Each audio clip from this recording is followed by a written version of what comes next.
Hey everybody, this is Patty. Welcome to the witching hour. Yes, the hour of the day when the veil is thin and magic happens. We have some very, very special magic for you today. He's a dear friend. He is a renowned traditional witch, a conjure man, a fairy seer. He is known for his extensive work in Southern conjure practices and fairy seership, and proud to know him for years now, Orion Foxwood. Welcome back, Orion. Hey, Patty, it's so good to be back on here. I'm in love with you and your work. I in love with you and your work. And again, I think you've probably been on more than anybody because most people get once and maybe twice, but we get you on at least once a year to jump in on this. So again, thrilled to have you back in these crazy times. So in case anybody doesn't know you, though they all should, tell everybody a little bit about you, who you are, how you got there, kind of thing. Well, I always feel like starting out. I was born a coal miner's daughter, but I grew up in Shenandoah Valley, in Virginia, an area ripe with Appalachian and Southern folk magic, uh, and the agrarian culture. That's really what started my whole magical journey, right? Um, and there I was really carved by faith healers, carved out by faith healers. What we now know as conjure people, but they called spirit doctors, um, and other folk magic workers. And my love of loves has always been folk magic because it is the magic of the folk of life, of everyday life. But then I continued on and moved up to the DC area and studied with other teachers and brought in through Welsh witchcraft, and I don't talk about that a lot, and eventually was brought into an old traditional line that my queen, the Lady Circe, was the mother of and queen of it. I'm one of her mantle carriers, and I'm a high priest in an Alexandrian lineage as well, and a high priest in the Temple of Nine Wells in Salem, Salem, Mass. I'm a busy boy, and You I are. found a popular temple, the old religion, and as a coven and a network of covens to preserve the teachings of our elders, and then certainly, and then written books on Southern root work and conjure, which I grew up with and continued my studies, and then founded the House of Bree, which is a institute for it's apprenticeship institute, long term institute of 7 year study for folks to engage into the old folkloric fairy tradition with contemporary developments with for our modern world. Um, I'm a big old eco spiritual activist. That's what I call myself I like because that. my more than anything is focused on the well being of our world. Um, my queen, Lady Circe, used to say, uh, "Where there is magic, there is hope." Isn't that beautiful? Where there is magic, there is hope. And that when the world needs witches, witches arrive, and there's more witches on this planet right now. We've self identified at any time in the history of our world. And right now, to echo her, Lady Circe's wise words, that is where there, and also, oh, the other, this one's a quote from me. Um, but as I've researched magic over these years and I've looked at where magic has promoted great change, some legendary, some well documented, like the exodus of the Jews out of Egypt led by Moses, magic. The Haitian slave revolt, which is really the slave revolt, Sans Dominique organized by Voodoo, magic. The Etruscan slave revolt organized by the goddess Diana's daughter, Aradia, what she teach the peasant folk magic to overcome tyranny. Magic rears its head when freedom is most challenged. And now we are called to action for our world, human and other, to break those chains of tyranny, to heal our world. So witches, magic workers, it's a co-creative call to action. Yeah, again, needed more than ever, and it is. Isn't it the fastest growing religion is witchcraft itself? And thank goodness, because it's we have to take our power back because somebody's trying to steal it from us. So what can we do? Okay, we everybody who watches this show is witch or witch adjacent or of a spiritual magical ilk. So we could look at the news and cry and hide our head. Um, But what can we do both in the physical realm and in the magical realm so we can have where there is magic, there is hope? Yes, yes. Well, and I would say that, when these times come, we don't get witches don't get hopeful, they get magical, right? This is what we've all been trained up to. So the thing about now and where we're at is we've entered a new era of humanity and of this planet. And what do you call that? The Aquarian age, the mini the age of Horus, but we are there. And this is a time when magic, science, spirituality all come into agreement. But that doesn't mean that it's going to suddenly be kumbaya and Skittles are going to fall out of the skies. Children are going to rush up across the grassy plain singing, "I'd like to teach the world to sing." That would be nice, right? It'd all be nice. But remember that much of our journey as a species is it's been beautiful and ugly at the same time. We're talking a being that human beings with immense potential, and some would say even divinely imprinted, right? Uh, Evolving very, very quickly, right? And so um, we've had our tumultuous times as we've moved from this phase to that phase. But the thing is, we evolved very, very quickly. And in fact, I feel strongly that fire was the force that evolved us so quickly. That fire, lightning coming down the axis mundi, the center post of the world, that's the serpent coming down the tree. The apple is fire. And when we took fire, the fire is the closest thing to the stars. It's plasma, Mm. right? And it's also similar to that thing that dances between our neurons, electrochemical transmitters. That fire, when it came into our lives back when we were hominids, evolved us so fast, right? And here we are, right? And now we're at it. We've made such technological leaps, and we're looking at even potentially traveling to other worlds, physical worlds, and even some discussion around terraforming and colonizing there. That's a little scary, but that has been our destiny from the beginning. But in the evolution of us, right, we also we evolve so quickly, we also over specialize. That's not too good because that's a hallmark of species extinction if it's not careful. It's if it over specializes. But we also got very absorbed in a humanocentric view. I mean, how couldn't we? We have these thumbs that do cool things. We got, fire got us going, and we created all these machines and all these, and there's constant evolution of us intellectually. But you cannot bless the fruits and curse the roots. Mm. In our speedy movement towards expansion, we have lost some of the depth which integrates us.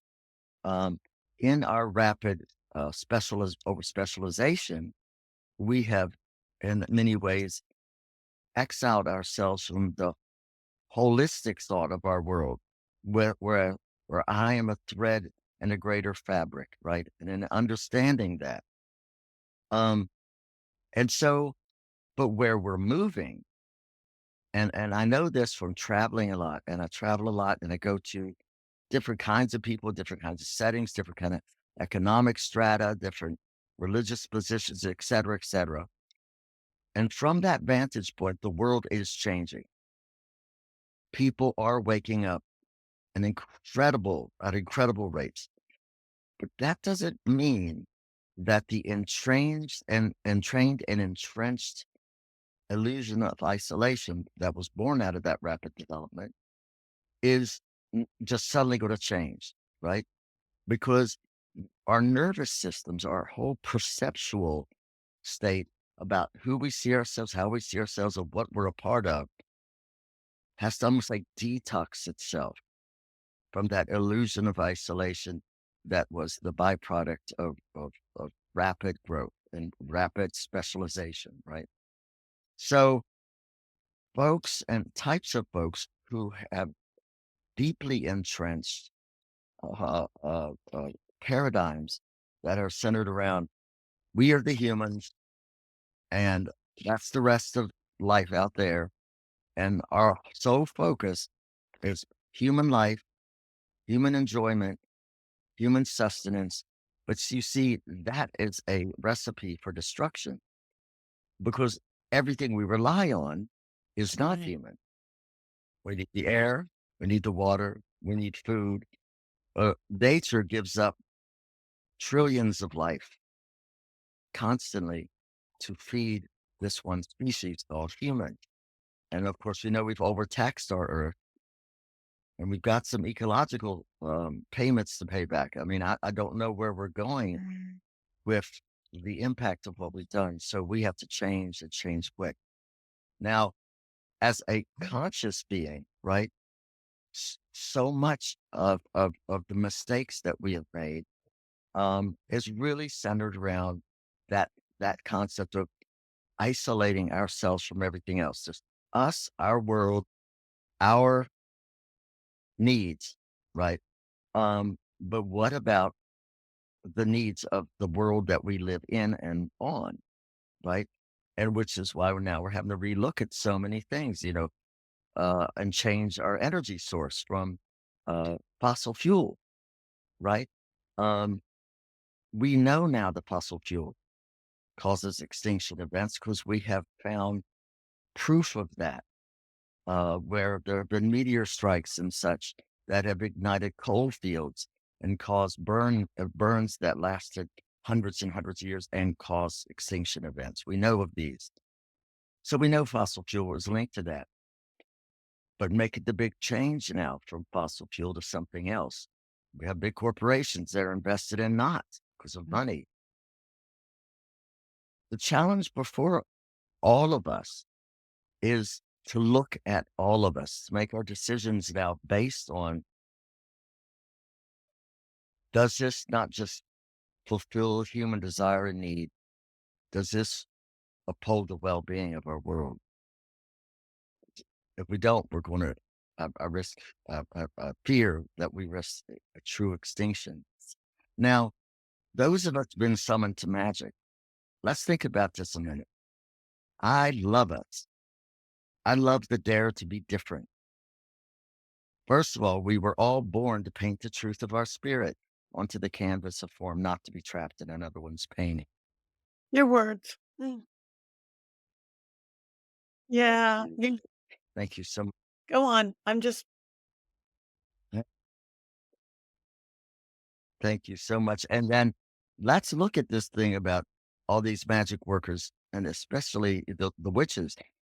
When you think of witches and what we've been through the longest intentional form of genocide in the history of the world. So many countries launched inquisitions going after us, and bless their hearts, hit so many victims. Um, and here we are. Why? Because we're needful. Why are we back? So we were called, I call it the co-creative call to action to the restoration of our world. That at the deepest points of ancestry, something started shaking the human tree. And we started seeing a sudden interest in all things ancient and magical. You saw, the resurgence of Rosicrucianism and the Golden Dawn, and I could keep going on and on and on. Theosophy, you name it, all the way up to Wicca, the New Age. What was that about? I think it was about something a bit more than mere curiosity. It was the ancestral imprint of our destiny as actualized beings, an awakened divine imprint, right? Which I believe, personally, I believe that divine imprint is something that was placed in us at the engineering of us when whatever it was that came here, whether we call it a god or whether we call it an immense advanced star being, whatever it was that engineered us, that caused the genetic leap that became us, uh, left in us the capacity to become something even more extraordinary than we've become, but we will not get there with the illusion of isolation. We can't get there with the toxic thinking that's haunting the house of humanity. now, because we've gone so far in our development technologically, we're being forced to shore up the roots of us, right? I even say that in some ways, the was it the left brain? I think it is. I hope I'm not getting these reversed. The intellectual side of the brain is now causing problems that only the intuitive side and artistic side can fix, right? That's because that guy wants his wife, right? And they want to have a kid, and that kid is the evolved consciousness of hemisync that's about to happen. So we have the ancient knowing of the medulla. We've got the intellectual of, I think it's the left brain. I think I'm getting this right. And we've got the intuitive or extuitive of the left, the intuitive of the right, and artistic of the right, the instinctual of the ancient brain coming together to give birth to the Uraeus serpent, to the awakening of the third eye, to the child of promise that we're destined to be. But we have to attain the higher. We must let go of the lower. So we're going through almost like sort of a detox phase. You ever notice that if you've done any homeopathic or naturopathic type remedies, right? Whenever you take one of those, and they work really well, when you take them, you tend to get sicker Yeah. initially of whatever it is you have, and it's a short phase. It's like you get sicker and then you get well, Yeah. right? De A lot of times, detox, huh? yeah. You do. It's like, Well, "Oh, look out." Yeah. absolutely, and it's a recalibration that's going on. Likewise, people were calling me when they got things like the COVID vaccines, which, by the way, those vaccines have very good science behind them. You can't compare them to the old vaccines, very good science. But the thing is about vaccines sometimes is the body will mimic initial symptoms initially, and then it realizes, oh, wait a minute. Wait, no, no, this isn't that. You know, and it uses the protein information that it got from the vaccine to produce the specialized proteins we call antibodies. And so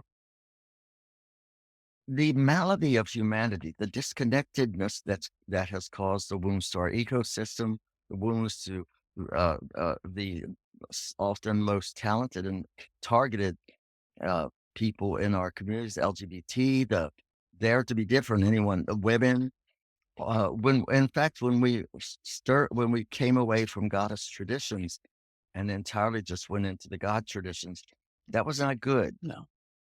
because that's also moving to extuitive from intuitive, from uh, exclusive or inclusive to exclusive, right? You need them both, the mysteries of the god, the parts, the mysteries of the goddess, the whole, Yeah. No, you know? 100%, because 100%.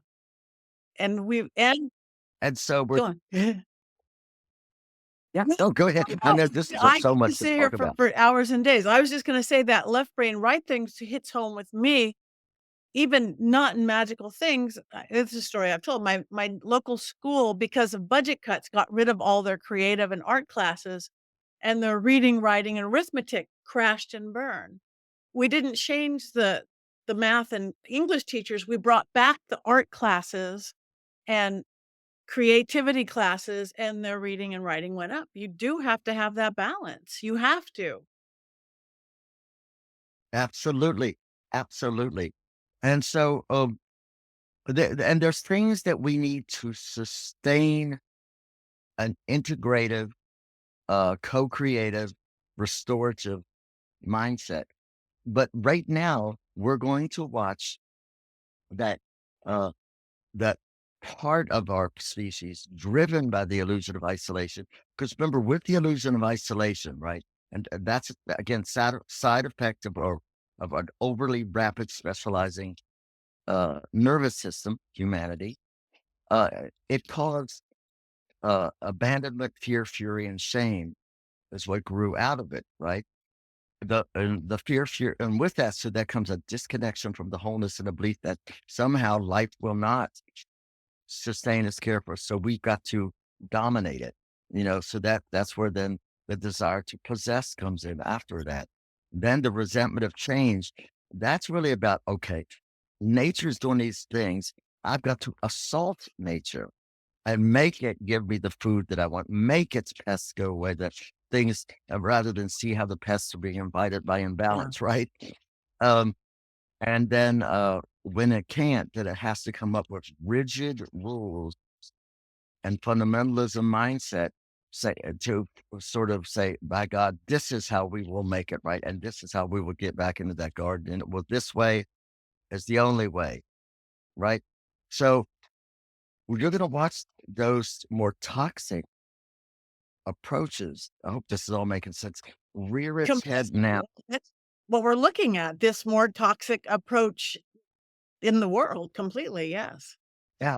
It's It's almost like, 'cause see, when you've entrenched something, when and we have, based on that illusion of isolation, it has formed nervous systems have evolved out of it, right? Not like evolved evolution-wise, but it's almost like it's created a subspecies of folks who believe the paradigms that came out of that and are entrenching in it, but they will not succeed over the long haul. Over the long haul, we are a part of Earth's destiny. We are not the determiners of Earth's destiny. We are a species comprised out of a benevolent conspiracy between a high father and a deep mother, right? And so getting on board with where the Earth herself is going takes a special type of visionary stance. When we turn on the TV and we're watching the madness that's going on in human world, we cannot, what we see is not the limit of what can be. So as we do this, we can quickly find ourselves being deer in the headlights, right? Yeah. Now, a quick story from my mama. And my mom and I were sitting on the back porch. And I think we were shucking peas at the time, and mama saw this fox and this rabbit. And she said, "Son, I'm going to teach you something. So I want you to listen. I want you to watch." And she said, "That fox wants to eat that rabbit."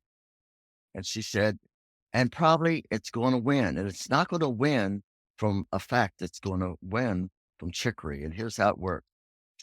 She said, "Watch this. The fox is going to just look relaxed for a minute, and that's going to chase that rabbit. The rabbit's going to run, and then the fox is going to stop and slow down again and let the rabbit think it's, you know, outran it. And so then the fox is going to start growling and showing its teeth and going running after it. Now the rabbit's going to get in its head that the fox is quicker. Fox is really more dangerous. The truth is the rabbit's faster. But now the fox has got the rabbit thinking about the fox, almost like having it in its mouth. So what the fox is going to do is it's going to chase it, and a self-fulfilling prophecy is building in that poor rabbit's head. She said, "Now watch this." And literally, I watched this fox do everything she said it was going to do. And she said, and then after that growling run, oh, that fox knows it's firmly got that vision in that rabbit's head. That rabbit's going to circle right back around right in front of that fox. The fox is just going to pounce it. And Wow. it did just that. So we've got to watch out for the self fulfilling prophecies that could get into our head. Yeah. No, we are not destined for a world war. No, what you see is not the final result, right? Because what you see is the symptoms at that moment and the symptoms of some of the velocity of the past, right?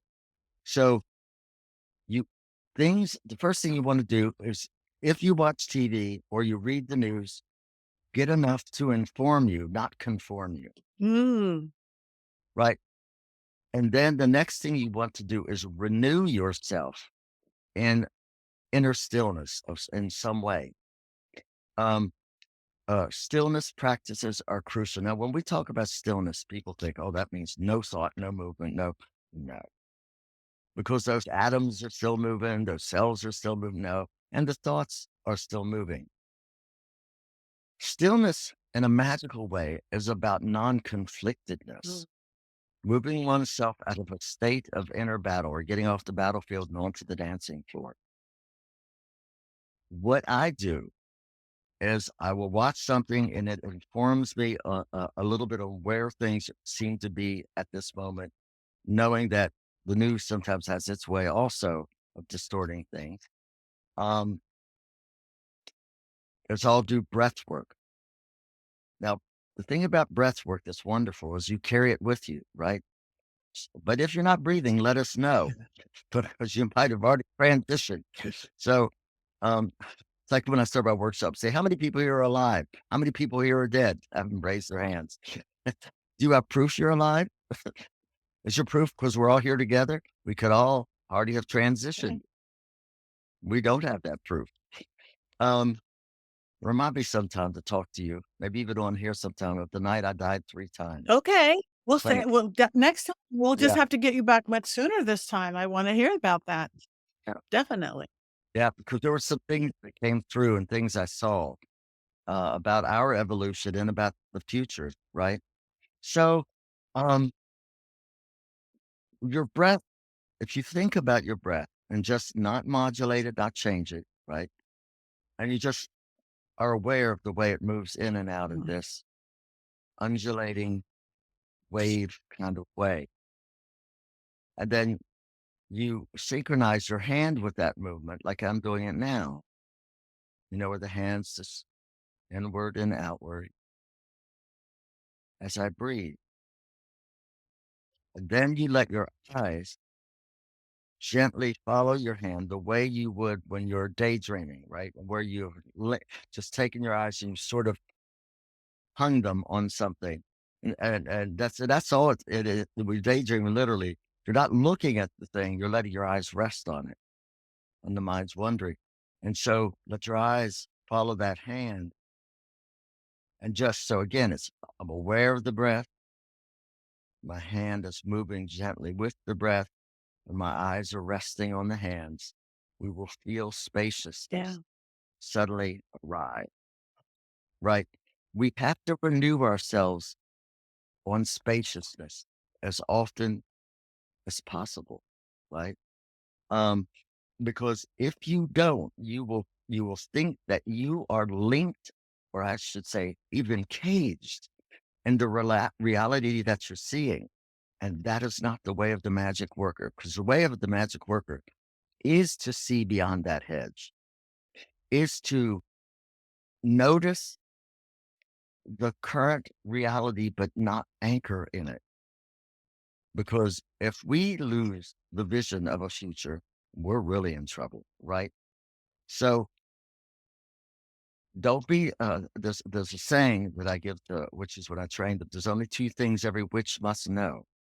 Don't tangle up your lines or contaminate your flow.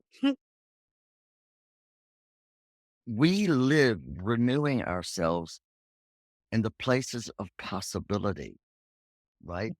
We work with a greater vision of what the ecology of the world is comprised of anyway, because by the seen, the unseen, and the thresholds in between, right? And then daily, we have to engage. And I want to share, I forgot. Yes, there is something I've been doing that I want to share about. There are practices that you can do to take the velocity of your past that's brought you to this moment. Center your magnetic affinity by your feeling. So, in other words, what is the world that you want? What is the world you want for your children, for your grandchildren, for the life here? You don't have to have all details. It's more important. What does it feel like? Mhm. And so, and then you take that feeling and you image the past or the future that is ever summoning you. It's the past is a now expended, and then to be able to take that power and fling it towards a vision and have it lasso that. I've been starting to teach a process that I call casting the golden cord. and it Tell us. literally worked. So what I just started doing a few weeks ago is I've been doing these sessions online where people come in and they're short sessions. Like I've been doing an hour to 3 hours each time, and people calling in all over the world, and to teach this simple technique called casting the golden cord, and it works with just that, reaching into the velocity of the past and summoning the power and wisdom of all that we have ever been into this moment, Mm, sensing the presence of the unfolding future, right? Which is the power of potentiality, the future self, the our best examples of ourselves. What does that future feel like? Envision it, feel it. Because see, we're not going if you're not envisioning and holding the vision and reeling it in of the future you want, you'll get the future you get. Does yeah. this make sense? And so Complete. with technique, and maybe I could, when I'm getting ready to schedule some more of these and let you know, and maybe if you wouldn't mind letting people know, I want I to will keep going. do.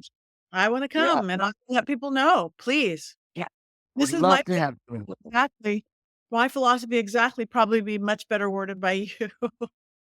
My Well, I don't know wordsmith. about that, but Yeah. I think that all of us in our magical knowledge, so it's time for us all to work together in different ways because collective magic is more and more potent. And we will hit that tipping point of what we've all got to decide is I don't want that. And I'm not going to have that into being.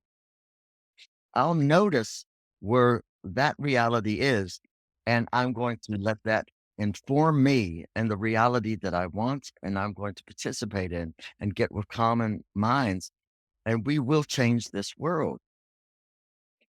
I think so much of what we're seeing that's toxic and scary is we're being pushed as a species to purge itself of the illusion of isolation and all that's grown out of it. Yeah. Hopefully, in that purging, we won't have those who get either terrified or entrenched in that old way of thinking to hold on so tightly that they do too much damage before we can stop it. But if we set ablaze, pardon that use of terms, consider what LA's been Being through. in Los Uh, Angeles, yes. yes. Yeah, thank you for putting out the invocation that came that I was guided to write that charm That was so to beautiful, help. and it worked, so thank you. Thank you. Thank you. I mean, we're all of us summoned to magic. We are the agents of change, right? Because you see, magic is spirituality is about, the essence of things and knowing there's an essence of which we are all part, right? Yeah. And and how to live right with it. Mysticism is what part of it am I and why was I born and how do I then live that and walk in the living experience of it? And magic is something else. Magic is how then to be an awakened, engaged, co creative, a creator of destiny. Magic is about going, look, as I say to my Christian friends, I'll say magic is about looking into God's toolbox, learning how the tools work, and doing that yourself with a little bit of supervision, right? Right. Um, and that's where we're at. We can't afford to let it scare us when it has to motivate us, right? What's going on in politics, just befuddles me. Yeah. Me too. But I we're going to see the worst before we see the best. We're going to see all the haunts of the house of humanity come out before we can clear them. But you cannot fix what you do not know. You cannot fight what you cannot see. And so, my biggest advice is this is not the time to get terrified. This is the time to get mobilized. This is the time to anchor yourself in a vision and to get with people just like you or of some way, common way like you, and start engaging in those rituals, those visionary practices, those chantings, whatever it is, and those actions that are in alignment with that vision of a better world. I thank you. You just change. I mean, because it does. We get so scared, and I like that it's not the time to get scared. It's time to get magical, as you said. Oh my god, thank you. I looking at time, I just have to have you back really, really, really soon because I have 800 questions and I'm not gonna be able to ask them. But tell everybody where they can find you, where they can see this thing that you're doing online or where they can find your website, any social media, anything that you have coming up that we can have the privilege of knowing about.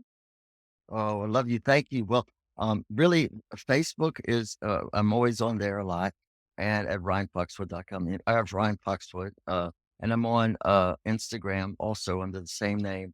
My website's still not, I got to get that going. Every year I say that one of these days I'm going to do it, but I've been so busy because we're also busy in taking all the teachings. I did tell you about this, all the teachings of now.